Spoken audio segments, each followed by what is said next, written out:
जय हिंद दोस्तों आप सभी लोगों का स्वागत है आपके अपने YouTube channel Goswami class time में। दोस्तों उम्मीद करेंगे कि आप लोग बढ़िया होंगे, मस्त होंगे, स्वस्थ होंगे और अपनी पढ़ाई में व्यस्त होंगे। दोस्तों आज की इस वीडियो में लोग सीखेंगे संख्या पद्धति यानी नंबर सिस्टम।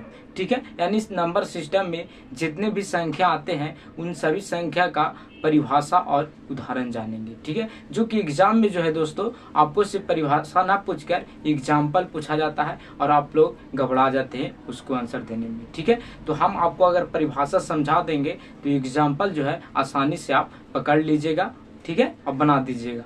ठीक है, तो चलिए वीडियो को शुरू करते हैं। वीडियो को शुरू करने से पहले हम बता दें कि ये जो वीडियो जो है, जो क्लास जो है भाग 2 हो रहा है। ठीक है, इसके पहले हम एक वीडियो और जो है बता दिए हैं। ठीक है, उसमें भी 5 को जो है संख्या का परिभाषा हम बता दिए हैं। ठीक है, उसके बाद आज जो है दोस्तों 5 को और संख्या का परिभाषा बताने वाले हैं। अगर उस वीडियो के अगर आप नहीं देखें तो इस वीडियो के डिस्क्रिप्शन में जो है उसका लिंक दे देंगे, आप आसानी से उसको देख सकते हैं। तो चलिए वीडियो को शुरू करते हैं।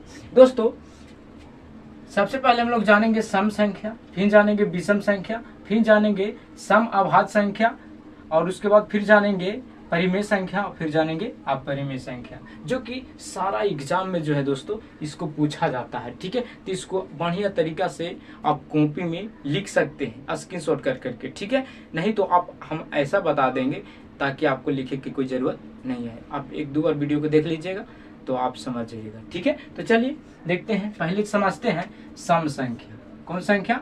सम संख्या।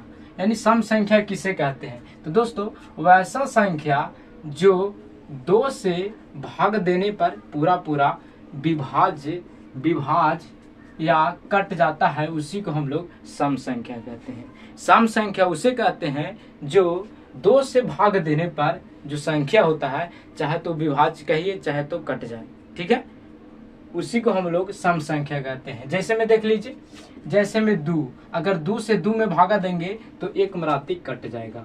2 से 2 में भागा देंगे तो 1 मराती जो है दोस्तों कट जाएगा। फिर 4 हो जाएगा, 2 दूनी के 4 कट जाएगा, 6 कट जाएगा, 3 दूनी के 6, फिर 8 कट जाएगा, 2 चौके 8, 10 कट जाएगा, 5 दूना के 10। ठीक है, ये तो दोस्तों एक अंक और 2 अंक वाला था तो आप लोग आसानी से इसको काट दिए।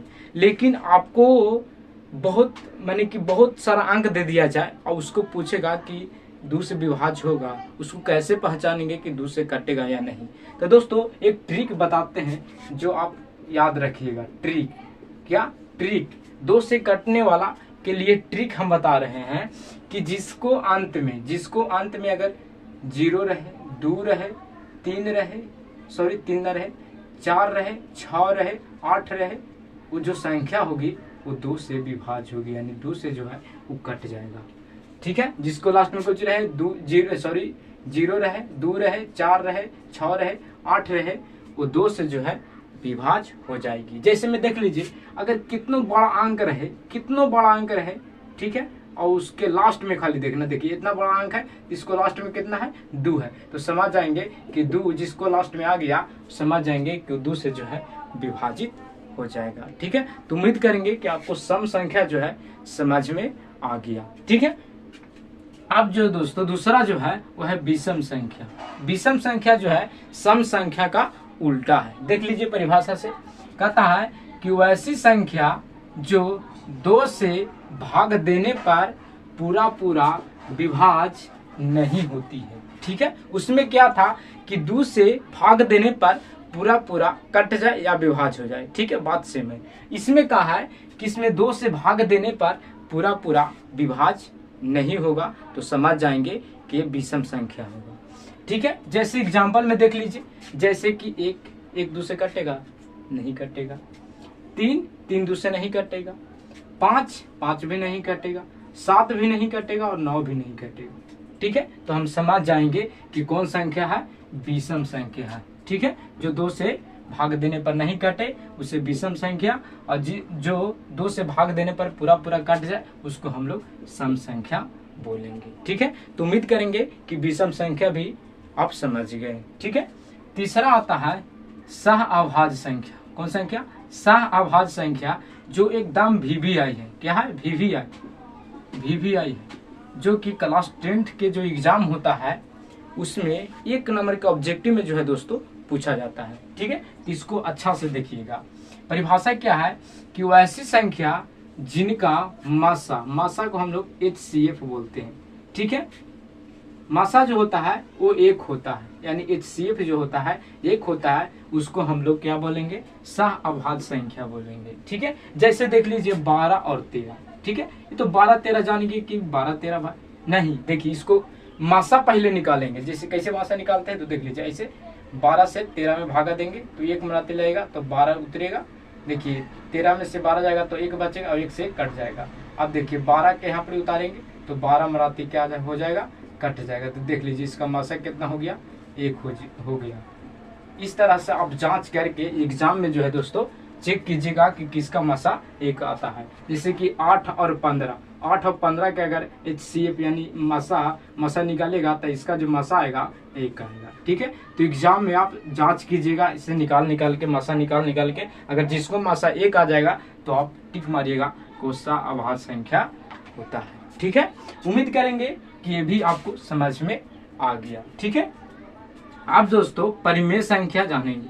परिमेय संख्या भी जो है दोस्तों बोर्ड पेपर में जो है दोस्तों 1 नंबर में जरूरी है, पूछा जाता है। 1-2 नंबर में पूछा जाता है जो सिद्ध किया जाता है, लेकिन इसमें ऑब्जेक्टिव में पूछा जाएगा।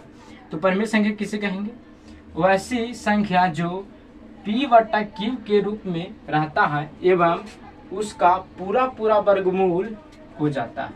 ठीक है, जो P/Q के रूप में रहेगा। ठीक है, और एक और रहता है जो रूट में रहता है, और रूट में अगर रहेगा और उसका पूरा वर्गमूल हो जाएगा तो आप समझ जाइएगा कि कौन संख्या है, परिमेय संख्या है। ठीक है, एग्जाम्पल से समझिए।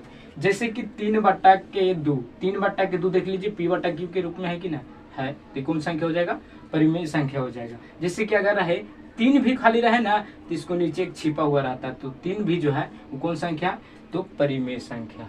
ठीक है, जैसे कि अगर देख लीजिए रूट में रहेगा √4, तो हम क्या बताएं कि जो रूट के अंदर 4 है अगर इसका वर्गमूल हो जाता है तो देखिए 4 के वर्गमूल 2 होता है, तो 2 जो है कौन संख्या हो गया, तो परिमेय संख्या हो गया। परिमेय संख्या क्या हो गया कि 2 के नीचे एक छिपा हुआ रहता है, तो कौन संख्या होता है, 2/1 हो जाएगा, तो P/Q के रूप में आ गया। तो समझिए कि कौन संख्या, परिमेय संख्या है। ठीक है, जैसे कि √16 भी √16 के वर्गमूल 4 होता है, तो 4 भी कौची हो जाएगा, परिमेय संख्या। फिर रूट में 144 के 12 होता है, तो 12 भी कौची हो जाएगा, परिमेय संख्या हो जाएगा। ठीक है दोस्तों, तो उम्मीद करेंगे कि परिमेय संख्या भी आप समझ गए।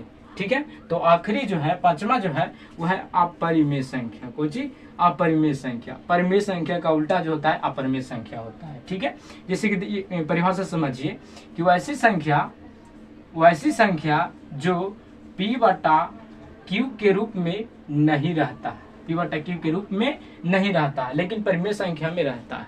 ठीक है, एवं उसका पूरा वर्गमूल नहीं होता है। उसका परिमेय संख्या का होता है लेकिन अपरिमेय संख्या का वर्गमूल नहीं होता है। ठीक है, उसे हम लोग अपरिमेय संख्या कहते हैं। एग्जाम्पल से समझिए, जैसे पाई, अगर पाई के मान पूछ देवे तो हम लोग जानते हैं कि पाई के मान जो होता है 22/7 होता है, तो पाई के जो मान हो जाएगा वो परिमेय संख्या हो जाएगा। लेकिन अगर पाई पूछ देवे तो आप समझ जाइएगा कि वो अपरिमेय संख्या है। ठीक है, इस चीज को जो है पूछता है पाई क्या है, तो आप ध्यान से मारिएगा अपरिमेय संख्या। अगर पाई के मान पूछ देवे तो परिमेय संख्या।